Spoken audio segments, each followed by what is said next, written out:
एक व्यक्ति कई वर्षों तक अपने गुरु के दर्शन करने जाता रहा, उपदेश सुनने जाता, सेवा करता, ध्यान का अभ्यास करता, लेकिन हमेशा उसके मन में एक कमी बनी ही रहती कि मेरे अंदर सुधार नहीं हो रहा है। मुझे कितने वर्ष गुरु की शरण में गए हो गए, प्रवचन सुनते हो गए, लेकिन मेरे जीवन में उतना बदलाव नहीं आ रहा है जितना गुरु की मुझसे अपेक्षा थी। एक दिन उसने सोचा कि शायद गुरु ही इस प्रश्न का उत्तर दे पाएंगे और वह गुरु से मिलने चला गया। गुरु ने उसे अपने पास बिठाया और उसकी समस्या पूछी। उस व्यक्ति ने कहा, जीवन तो बहुत तेजी से बीता जा रहा है। मुझे दीक्षा लिए 20 वर्ष से ज़्यादा हो चुके हैं और इन 20 वर्षों में मैंने अपनी तरफ से अथक प्रयास किया, लेकिन इन प्रयासों से मैं संतुष्ट कभी नहीं हुआ। मेरे जीवन का एक बहुत बड़ा हिस्सा बीत चुका है, जीवन का एक भाग बीत चुका है और अब दूसरा चल रहा है। मेरी उम्र लगभग 50 की हो चुकी है, मेरे बाल भी सफ़ेद पड़ने लगे हैं। पिछले 20 वर्षों में मैंने अथक प्रयास किया, लेकिन मैं अपने आप को कहीं भी नहीं पाता। क्या मेरा जीवन यूं ही खाली खाली, कोरा कोरा ही बीत जाएगा? गुरु ने उससे कहा, तुम्हें सच्चाई समझने में अभी 2 वर्ष और लगेंगे। गुरु ने उसे बीजों से भरी एक पोटली देते हुए कहा, तुम यह बीज ले जाओ और इन्हें अपने खेतों में तब बोने के लिए डालना जब 3 दिनों तक अच्छी बारिश हो। वह व्यक्ति उन बीजों को लेकर वापस अपने घर आ गया और बारिश का इंतजार करने लगा। दिन हफ्तों में बदल गए और हफ्ते महीनों में, लेकिन बारिश नहीं हुई। फिर कभी 1 दिन बारिश होती, कभी 1.5 दिन, कभी 2 दिन, लेकिन 3 दिन तक लगातार बारिश कई दिनों तक नहीं हुई। वह प्रसन्न होता जैसे ही बारिश शुरू होती, लेकिन फिर दुखी हो जाता जब बारिश कुछ ही देर में बंद हो जाती। कई महीने फिर ऐसे ही बीत गए। अब वह दुखी रहने लगा कि शायद 3 दिन तक तो कभी बारिश होगी ही नहीं। वह यही सोचता रहता। तभी एक दिन अचानक भयानक काले बादल आए और रात दिन लगातार 3 दिन तक बरसते रहे। उस व्यक्ति के अंदर अत्यंत प्रसन्नता का भाव जागा। उसने गुरु के दिए हुए बीज पोटली से निकाले और खेतों में बो दिए। अगले 2 महीनों में वो बीज अंकुरित हुए, बढ़े और पेड़ बन गए। लेकिन उसे कुछ भी नहीं पता था कि यह किसके पेड़ हैं, क्योंकि उसने गुरु से बीजों के बारे में कुछ नहीं पूछा था।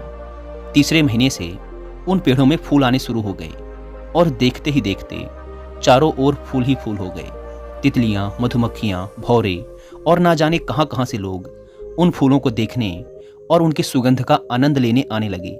इतने सारे लोगों से तो वह अपनी पूरी जिंदगी में नहीं मिला था और ना ही उसने एक साथ इतने सारे लोग पहले कभी देखे थे।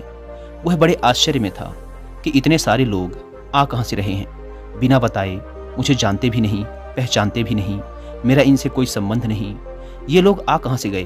वो बड़े आश्चर्य में था। लोगों ने उसकी बहुत तारीफ की, उसके फूलों की तारीफ की, कुछ ने उसे इनाम भी दिया और सभी ने उसके फूल खरीदे। उसके फूलों की खुशबू और उनकी प्रसिद्धि दूर दूर तक फैलने लगी। सारे शहर, गांव, प्रदेश और देश में फैलने लगी। ऐसे उगते हुए फूल, ऐसी खुशबू और इतने बड़े क्षेत्रफल में लगे फूलों की कभी किसी ने कल्पना भी नहीं की थी। कभी किसी ने सोचा भी ना था कि इतने खुशबूदार फूल भी हो सकते हैं। उनकी खुशबू कई किलोमीटर दूर तक फैली रहती। तभी तो दूर से अगर कोई राहगीर भी गुजरता तो वह पलटकर एक बार जरूर देखने आता कि यह खुशबू आ कहां से रही है। वह व्यक्ति बहुत प्रसन्न था। उसने सोचा कि मैं यह सब जाकर गुरु को बताऊं, लेकिन फिर उसे याद आया कि गुरु ने कहा था कि तुम दोबारा 1 साल बाद आज ही के दिन आना, उससे पहले नहीं। इसीलिए वह बार बार अपनी उत्तेजना को रोकता और सहम जाता कि अभी समय पूरा नहीं हुआ है। इसीलिए वह रुका रहा, लेकिन वह बहुत खुश था। उसने उन फूलों को बेचकर बहुत धन कमाया, एक आलीशान घर बनवाया और उसमें खूब खुशी से अपने यार दोस्तों के साथ रहता। बहुत खुश रहता, लोगों से मिलता और अब आसपास के लोगों से उसका बहुत मेल जोल भी हो गया था। वह अपने समाज का एक बहुत बड़ा मुखिया बन गया था। खूब मान सम्मान मिलने लगा था। लेकिन फिर धीरे धीरे गर्मी बढ़ने लगी। भीषण गर्मी पड़ी, फूल मुरझाए और कुछ समय पश्चात सारा खेत सूख गया और धीरे धीरे लोगों ने आना भी कम कर दिया। अब कभी कभी कोई इक्का दुक्का लोग ही उससे मिलने आते। फिर समय आया गुरु से मिलने का। वह गुरु के पास गया, उन्हें नमन किया। तभी गुरु ने कहा, मुझे कुछ भी बताने की जरूरत नहीं है, मैं सब जानता हूँ। गुरु ने उसे बीज की एक पोटली देते हुए कहा, अब जाओ और इन बीजों को तभी बोना जब फिर से 3 दिन तक लगातार बारिश हो। वह व्यक्ति उन बीजों को लेकर वापस आ गया और थोड़ा दुखी भी हुआ कि वह गुरु को कितना कुछ बताना चाहता था, लेकिन गुरु ने तो पहले ही कह दिया कि वो सब जानते हैं, उन्हें कुछ बताने की जरूरत नहीं। वह इस बात से बहुत निराश था कि वह अपने मन की बात बोल नहीं पाया, लेकिन वह इस बात से अनजान था कि गुरु दूरदृष्टि रखते हैं, वो सब देखते हैं।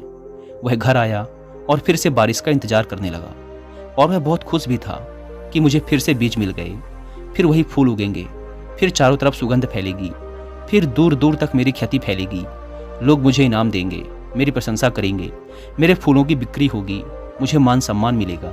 इन सब बातों के बारे में सोचकर वह अंदर से गदगद हो जाता, बार बार इन बातों को सोचता, बीजों की पोटली को देखता और प्रसन्न होता। यह कई दिनों तक चला और वह बारिश का इंतजार करता रहा, लेकिन बारिश नहीं हुई।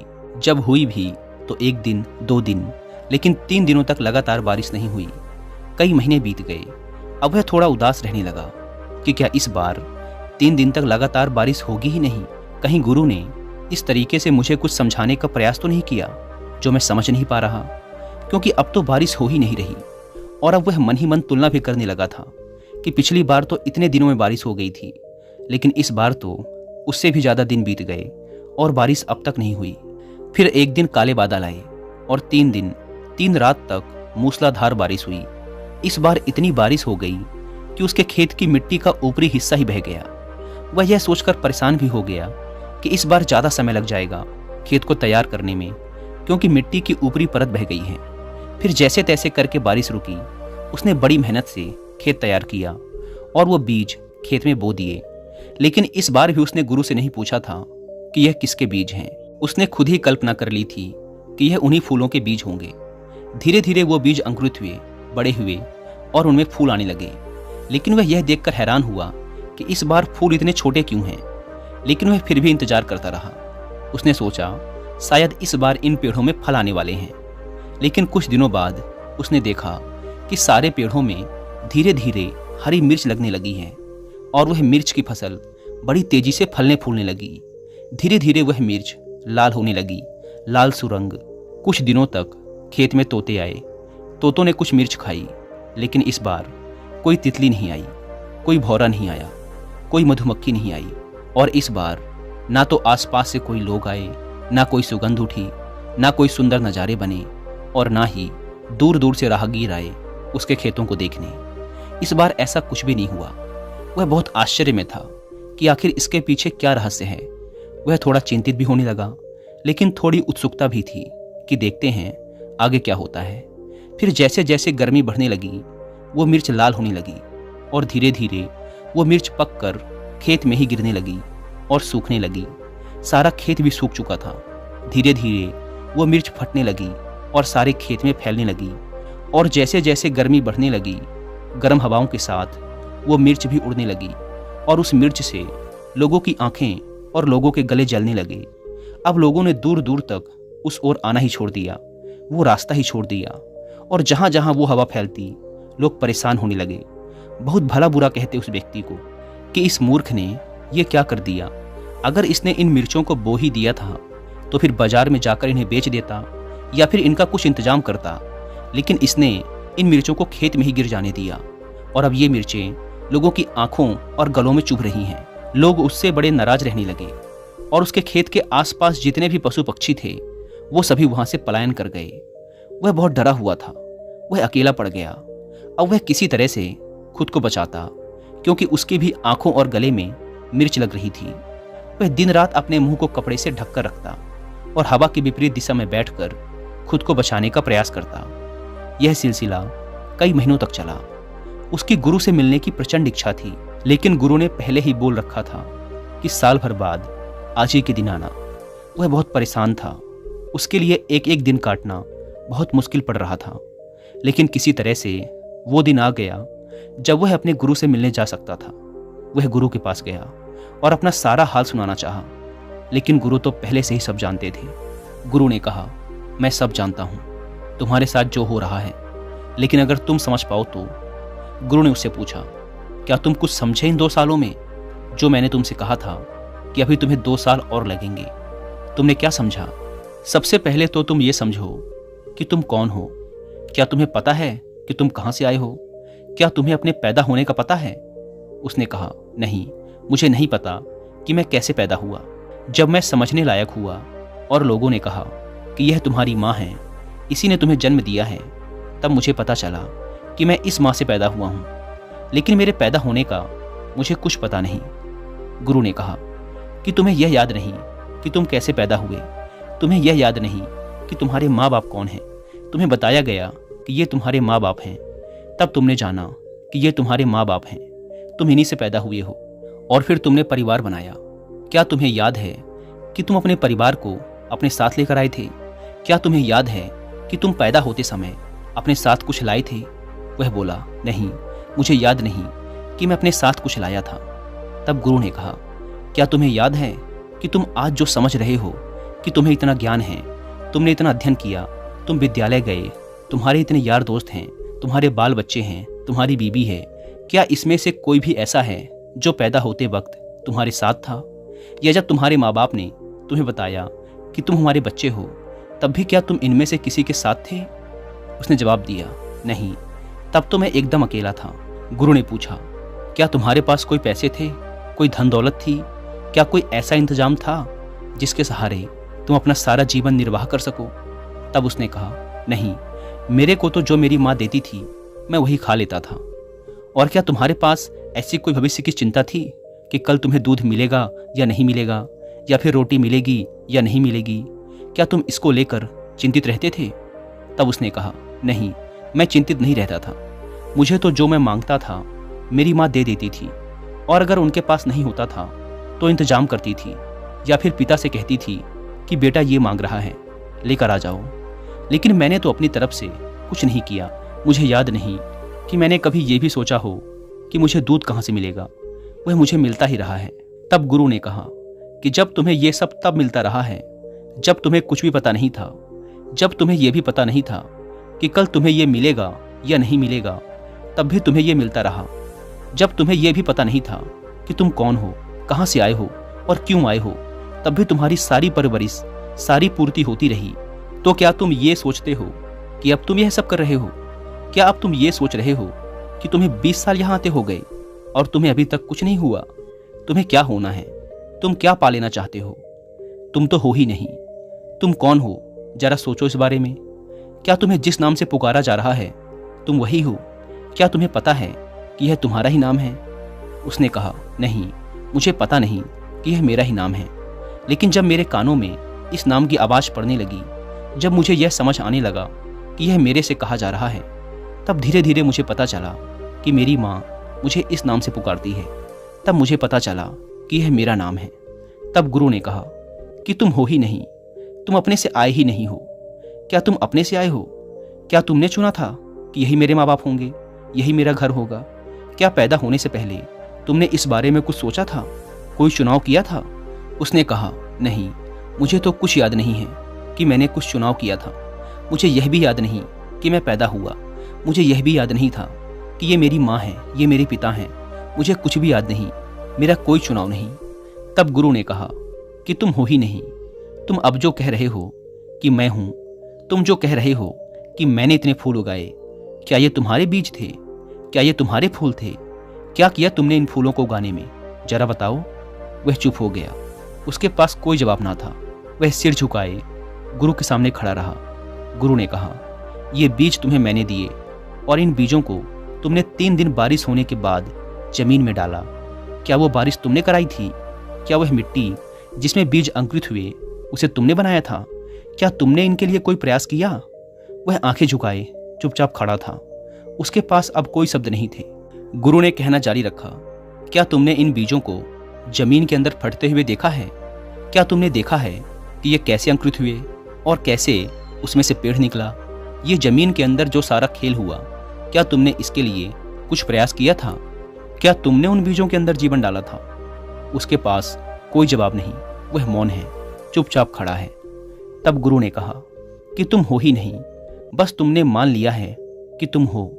और तुमने जब से यह माना है कि तुम हो, जब से तुमने माना कि यह मैं कर रहा हूँ, जब से तुमने माना कि यह सब मेरा है, यह मेरी माँ है, यह मेरे पिता हैं, मैंने ये हासिल कर लिया, मैंने वो हासिल कर लिया, मैंने वो पढ़ाई कर ली, मैंने शादी कर ली, मैंने व्यापार खड़ा कर लिया, मैंने बच्चे पैदा कर लिए, ये मेरे बच्चे हैं। असल में तुमने यहाँ कुछ भी नहीं किया, तुमने सिर्फ मैं को जन्म दिया है और इस मैं की वजह से तुम्हें पता नहीं चल पा रहा कि तुम कौन हो। तुम तो हो ही नहीं। क्या तुम हो? क्या तुम्हें पता है कि तुम कौन हो? उसने कहा, मुझे ये तो पता नहीं कि मैं हूँ, परंतु मैं यह जरूर समझ गया हूँ कि इस मैं को मैंने बनाया है। गुरुदेव, आपके कहने से मैं अब समझ पा रहा हूँ कि इस मैं को मैंने बनाया है।